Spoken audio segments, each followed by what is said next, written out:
Hello everyone, welcome to back my computer official school. আজ আমাদের পাওয়ার পয়েন্টের পরবর্তী ক্লাস। এই ক্লাসে যে বিষয় নিয়ে আলোচনা করব, বিষয়টি খুবই গুরুত্বপূর্ণ, খুবই হেল্পফুল এবং আমরা খুবই সুন্দর যে কোনো ডিজাইনের মধ্যে টাইটেল তৈরি করতে পারি খুবই কম সময়ের মধ্যে। জি হ্যাঁ, আজ এই ক্লাসে আলোচনা করব স্মার্ট আর্ট অপশন নিয়ে। যারা এর আগের ক্লাস করেছেন এবং যারা নতুন ক্লাসটি শুরু থেকে শেষ পর্যন্ত করবেন, চলুন আমরা সরাসরি কম্পিউটার স্ক্রিনে আসি। আমরা ইতিমধ্যে কম্পিউটার স্ক্রিনে এসে গেছি। আপনারা দেখতেই পাচ্ছেন আমি ব্ল্যাং একটা স্লাইড নিয়েছি এন্ড আমরা সরাসরি স্মার্ট আর্ট অপশনে ক্লিক করব।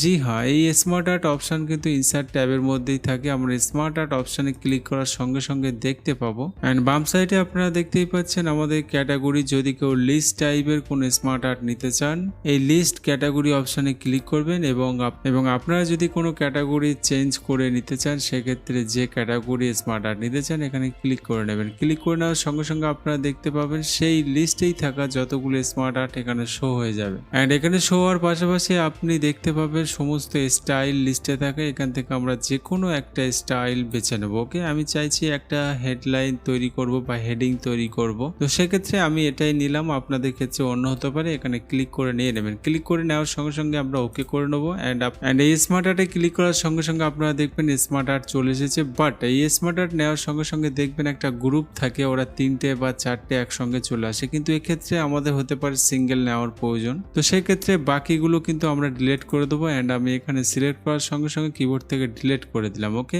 এভাবে আমরা কিন্তু ডিলিট করে দেবো। বাকি আমাদের একটাই প্রয়োজন, এই জন্য আমরা একটাই নিয়ে নিলাম এন্ড পাশাপাশি আপনি এখানে ক্লিক করে টেক্সট নিতে পারেন, অথবা আপনি দেখবেন এখানে ডিজাইন ট্যাব খুলে যাবে। এই ডিজাইন ট্যাবের আপনি সাইডে দেখতে পাবেন যে টেক্সট পেন, এই টেক্সট পেনেও ক্লিক করে কিন্তু আপনি এখানে লিখতে পারেন। এখানে যেটা লিখবেন সেটা কিন্তু এখানে হেডিং এ শো হবে। ওকে, এন্ড আমরা আমাদের মতো এখান থেকে কিন্তু টাইপ করে নেব। টাইপ করে নেওয়ার পরে আপনারা আপনাদের মতো টাইপ করে নেবেন এন্ড টাইপ করে নেওয়ার পরে আমরা এখানে কিন্তু এই যে টেক্সট পেনটা খুলেছিলাম, ক্লিক করে এটা কিন্তু অফ করে দেবো। ক্লোজ করে দেওয়ার সঙ্গে সঙ্গে আপনারা দেখতে পাচ্ছেন এখানে কিন্তু শো হয়ে গেছে, বাট এখানে লাইনটা কিন্তু ধরছে না। এই জন্য আমাদের এটাকে বড় করতে হবে। এই জন্য আমরা দুই সাইডে একটু টেনে বড় করে নেবো। আপনারা দেখতে পাচ্ছেন আমরা টেনে একটু বড় করে নিয়েছি এন্ড পাশাপাশি আমরা এটা একটু চওড়া আছে সরু করে নিলাম এন্ড এখান থেকে আমরা সরু করে নিয়েছি এন্ড এই লেআউটের মধ্যে কিন্তু পিকচার আছে। এই পিকচারটাকে আমরা একটু বক্সটা ছোট করে নেবো, এই জন্য আমরা উপর থেকে একটু ছোট করে নিলাম। ছোট করে নেওয়ার সঙ্গে সঙ্গে দেখুন এখন কিন্তু আমাদের পারফেক্ট ভাবে চলে এসেছে। But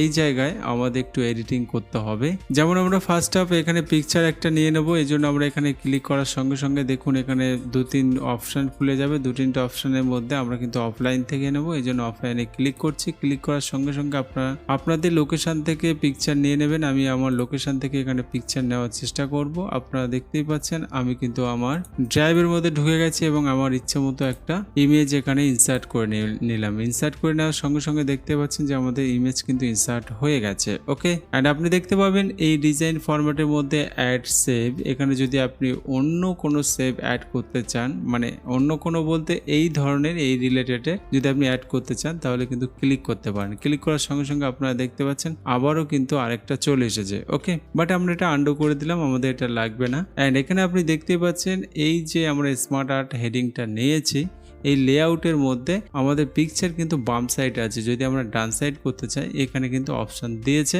right to left and right থেকে লেফট আমরা যেতে পারবো। এই জন্য আমরা ক্লিক করার সঙ্গে সঙ্গে আপনারা দেখতে পাচ্ছেন আমরা কিন্তু রাইটে চলে এসেছি। ওকে, এন্ড এইভাবে কিন্তু আপনি চাইলে চেঞ্জ করে নিতে পারেন। এন্ড আপনি যদি চান এই লেআউটটা চেঞ্জ করবেন, সেক্ষেত্রে কিন্তু লেআউট নেওয়ার পরেও কিন্তু চেঞ্জ করা যায়। এন্ড সেটা কোথা থেকে চেঞ্জ করবেন দেখুন, আমরা সরাসরি এই ডিজাইন ট্যাবেই দেখতে পাচ্ছি লেআউট। এই লেআউটে ক্লিক করার সঙ্গে সঙ্গে আপনি কিন্তু এখান থেকে পুনরায় আবারও কিন্তু চেঞ্জ করে নিতে পারেন। বাট আমরা যেটা নিয়েছি সেটাই ঠিক আছে, আমরা অনলি ফর ওটাই নেব, আর কোনো কিছু চেঞ্জ করব না। আপনাদের ক্ষেত্রে যদি চেঞ্জ করার প্রয়োজন থাকে আপনারা এখান থেকে চেঞ্জ করে নিতে পারেন। ওকে, অ্যান্ড ফাইনালি আমরা সিলেক্ট করে সরাসরি কালার চেঞ্জ করতে পারি। এর যে স্টাইলগুলো দেওয়া আছে বা কালার আছে, এখান থেকে কিন্তু আমরা কালার চেঞ্জ করতে পারবো। অ্যান্ড আপনারা চাইলে এখান থেকে কালার চেঞ্জ করতে পারেন, অন্যথায় কালার না চেঞ্জ করলেও চলবে, অসুবিধা নেই। ওকে, অ্যান্ড এখানে আমরা ক্লিক করলাম। ক্লিক করার সঙ্গে সঙ্গে একটা কালার নিয়েছি, নেওয়ার সঙ্গে সঙ্গে আপনারা দেখতে পাচ্ছেন এখানে স্মার্ট আর্ট স্টাইল, যে স্মার্ট আর্ট আছে আপনারা চাইলে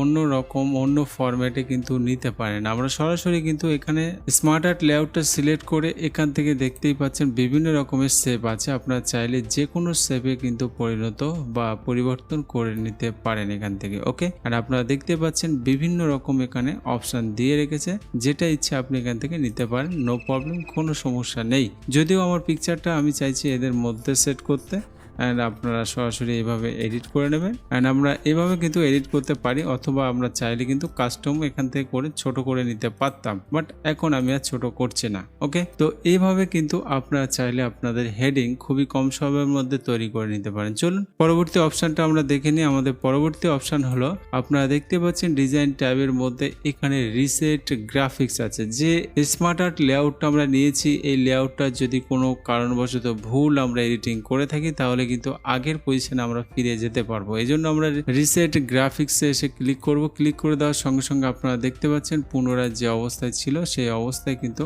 আমার লেআউটটা চলে এসেছে। ওকে, অ্যান্ড এইভাবে কিন্তু আপনারা চাইলে আপনারা সহজে ইফেক্ট অ্যাপ্লাই করার পরে কিন্তু এখান থেকে ছোট বড় করে নিতে পারেন, কোনো রকম কোনো সমস্যা হবে না। ওকে, স্মার্ট আর্টের মধ্যে লাস্ট অপশন হলো কনভার্ট। যদি আপনি কনভার্ট করতে চান, যেমন কনভার্ট টু টেক্সট এবং কনভার্ট টু শেপ যদি করতে চান, তাহলে এখানে ক্লিক করে নেবেন। ক্লিক করে নেওয়ার সঙ্গে সঙ্গে আপনারা দেখতেই পাচ্ছেন এইটার টোটালটাই কিন্তু একটা শেপে পরিণত হয়ে গেছে, যেটা আমরা লেআউট নিয়ে কাজ করছিলাম, মানে স্মার্ট আর্ট লেআউট নিয়ে কাজ করছিলাম, সেটা পুনরায় আমরা এডিটিং করে বা কমপ্লিট করার পরে আমরা এখান থেকে কিন্তু কনভার্ট করে নেব, যাতে আমাদের কোনো সমস্যা পরবর্তীতে না আসে। ওকে, আমি আশা করব ক্লাসটি খুবই সুন্দরভাবে বুঝেছেন এবং স্মার্ট আর্টের সমস্ত অপশনগুলি আপনাদের সুন্দরভাবে বোঝাতে পেরেছি। এই ক্লাসটি অবশ্য প্র্যাকটিস করবেন। ভালো থাকবেন, সুস্থ থাকবেন, যা লেখা লিখবেন কমেন্ট বক্সে। আমি আপনাদের সঙ্গে দেখা করব নতুন আরও একটি ক্লাসে।